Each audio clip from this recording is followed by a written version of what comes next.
We had a great call, and it lasted for a long time, over an hour this morning. I also had with President Zelenskyy a very good call after that. And I think we're on the way to getting peace. I think President Putin wants peace, and President Zelenskyy wants peace. People didn't really know what President Putin's thoughts were, but I think I can say with great confidence he wants to see it ended also.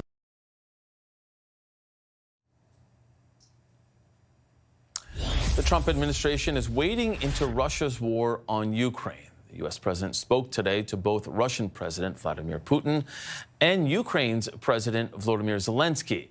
As his defense secretary has said, Pete Hegseth told allies in Brussels that a return to Ukraine's pre-invasion 2014 borders is unrealistic. Here to digest those developments and what they could spell for this war is Keir Giles. He's a senior consulting fellow at Chatham House and former U.S. ambassador to NATO, Daalder. Welcome to you both. Thank you for being on Power Play. Mr. Daalder, I want to start with you. How do you interpret what President Trump said and what his defense secretary said today? Is he basically parroting what we have heard already from Vladimir Putin? Yeah, basically. I mean, I think what we're seeing here is the talking points of Vladimir Putin being repeated by the President of the United States and the Secretary of Defense. There are 4 issues that need to be resolved: borders, sanctions, security guarantees, and economic assistance to Ukraine.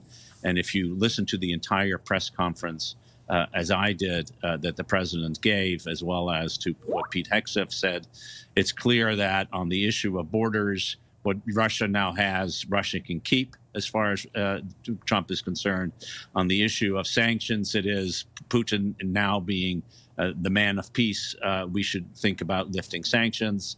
On security guarantees, the answer is no NATO, no presence for American troops or any guarantee for supporting European troops in Ukraine. And on the issue of assistance, the U.S. Treasury Secretary is now in Ukraine to negotiate payback in form of rare earth minerals for the aid that the United States has already been given. So clearly, it looks like this is 1938 with peace in our time, as opposed to the world that we are really living in, which is a predatory nation, Russia, being countered by a strong United States.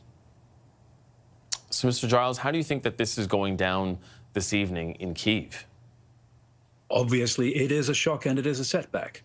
There had been some hope and some optimism based on President Trump's previous statements that the expected line of essentially capitulating to Putin on all of those points that you just heard Ivo Daalder list was not how he was going to deal with Putin this time. There were strong words about putting pressure on Russia, about tariffs, taxes, sanctions.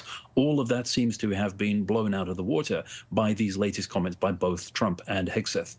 And it gets worse. There is now talk not only about the 1938 scenario that we heard from Ivo Daalder just now, but mutual visits between the two countries, between Trump and Putin. In effect, the United States will be inviting an internationally wanted war criminal to come and visit. Mr. Daalder, we heard today from Canadian Prime Minister Justin Trudeau, who basically said that it's Ukraine that must decide how this war ends. Do you think that that's completely off the table, given what President Trump said today?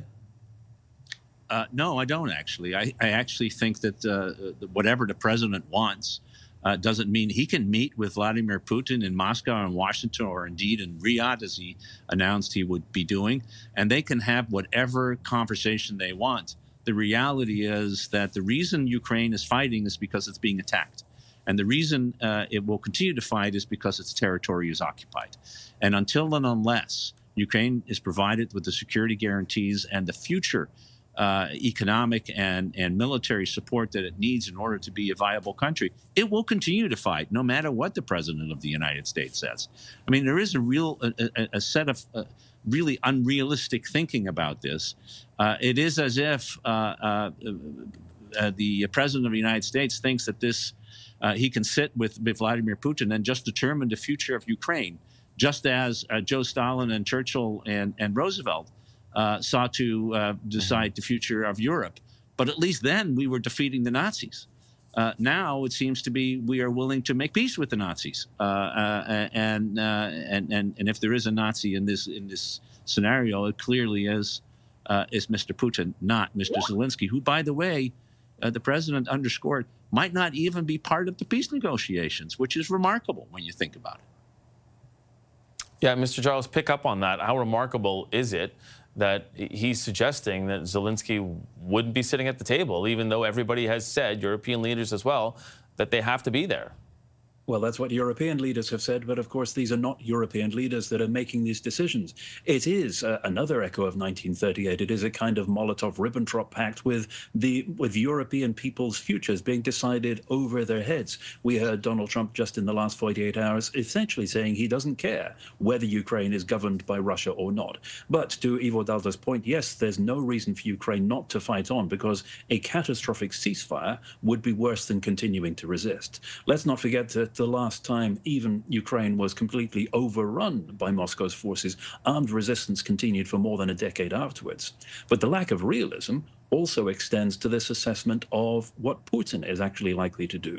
Trump says Putin wants peace. That's not correct at all. Putin wants the erasure of Ukraine from the map. So let's not take it for granted that Trump is going to find Putin playing along with whatever plan he has. Okay, gentlemen, we're going to have to leave it there. Keir Giles, Senior Consulting Fellow at Chatham House and former U.S. Ambassador to NATO, Ivo Daalder. Thank you so much for joining us this evening. We appreciate it. Thank you.